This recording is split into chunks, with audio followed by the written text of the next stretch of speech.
My self doctor M के सक्सेना।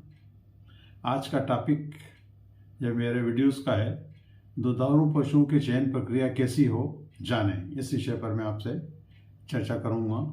दुधारू पशु पालने का अर्थ आय के सोर्स को बढ़ाना होता है। तो दुधारू पशुओं का चयन किस टाइप से हो, कैसे हो, इन बातों पर ध्यान रखने के लिए मैं आज आपको कुछ महत्वपूर्ण टिप्स देना चाहता हूं।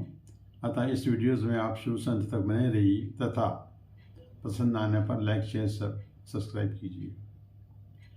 कृषक भाइयों, आप सभी जानते हैं कि जब भी हमें दुधारू पशु खरीदना होते हैं तब हमें या तो किसी कैटल फेयर में, मेले में, मार्केट में या हाट बाज़ार में हमें जाना पड़ता है, जहाँ पर हमें अच्छी नस्ल के पशु, दुधारू पशु मिल सकें।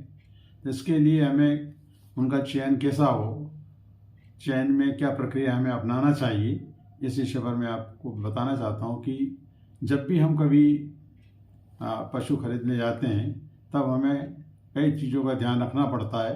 अन्यथा कभी कभी क्या होता है कि सिलेक्शन गलत होने से हमें काफ़ी नुकसान भी हो जाता है।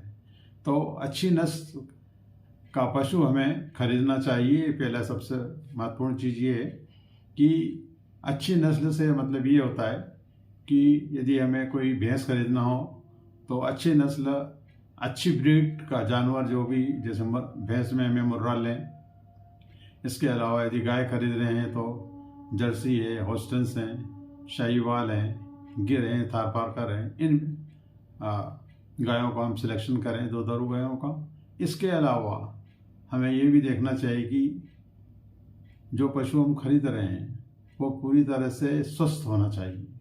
स्वस्थ से मतलब ये होना चाहिए कि वो पूरी तरह से हेल्दी हो, उसमें किसी प्रकार की कोई डिफॉर्मिटी ना हो, सींग टूटा ना हो, आँखों में कोई परेशानी ना आ रही हो, चलने में कोई दिक्कत नहीं आ रही हो। और हमें ब्यात का भी ध्यान रखना चाहिए। हमें 2 से 3 ब्यात के बीच की ही गाय या भैंस हमें खरीदना चाहिए। इससे ज़्यादा की नहीं खरीदना चाहिए, क्योंकि धीरे धीरे मिल्क प्रोडक्शन कम होने लगता है। 2 से 3 के बीच में खरीदने पर milk production just to start या बीच की स्थिति में रहता है। इसलिए हमें भी कम ब्यात की ही दुधारू पशु खरीदना चाहिए। और इस चीज़ का भी ध्यान रखना चाहिए कि जो भी गाय या भैंस हम खरीद रहे हैं उनके नीचे एक बच्चा जरूर होना चाहिए, और बच्चा भी कम से कम 1 महीने का हो, इसका भी हमें ध्यान रखें। इसके अलावा साइंटिफिकली ये देखा गया है कि एक बच्चा साल में लें और 300 दिन दूध निकालना चाहिए। इसका भी हमें ध्यान रखें। इसी हिसाब से और इसी मापदंडों को ध्यान में रखते हुए हमें इस परचेसिंग करना चाहिए। और इसके अलावा अधिक दूध उत्पादन को हमें प्राथमिकता दें। ज़्यादा दूध देने वाली दुधारू पशुओं को ही हमें खरीदना चाहिए, जिससे हमको ज़्यादा मुनाफा मिल सके। इसका हमें ध्यान रखें। इसके अलावा हमें कई चीज़ें और भी होती हैं जिनका भी हमें ध्यान रखना पड़ेगा। तो चयन के मापदंड क्या होना चाहिए, ये भी आपको थोड़ा आइडिया होना चाहिए। पशु का अगला हिस्सा पतला और पिछला हिस्सा चौड़ा होना चाहिए। पशु की चमड़ी चिकनी, पतली व चमकदार होना चाहिए। इसके अलावा आंखें चमकीली, स्पष्ट और दोष रहित होना चाहिए। थनों और आयन पर पाई जाने वाले शिराएं टेढ़ी मेढ़ी और मोटी होना बहुत आवश्यक होता है, तो उतना ही अधिक दूध हमें प्राप्त होगा। इसका भी ध्यान रखें। ऐसा माना गया है कि यदि टेढ़ी मेढ़ी शिराएं हैं तो हमें, और प्रॉम्प्ट हैं, मिल्क वेन, तो दूध हमें ज़्यादा मिलेगा। इसके अलावा भी चारों थनों का आकार और आपसी दूरी समान होनी चाहिए, समान रूप से वो फैले हुए हों, इसका भी हमें ध्यान रखना चाहिए। इसके अलावा पशु खरीदते समय उम्र की सही जानकारी हमें होना चाहिए,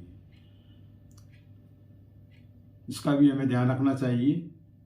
ऐसा माना गया है कि 2 दांत, 4 दांत, 6 दांत और 8 दांत, इस प्रकार के पशु मार्केट में हमें ज़्यादातर मिलते हैं।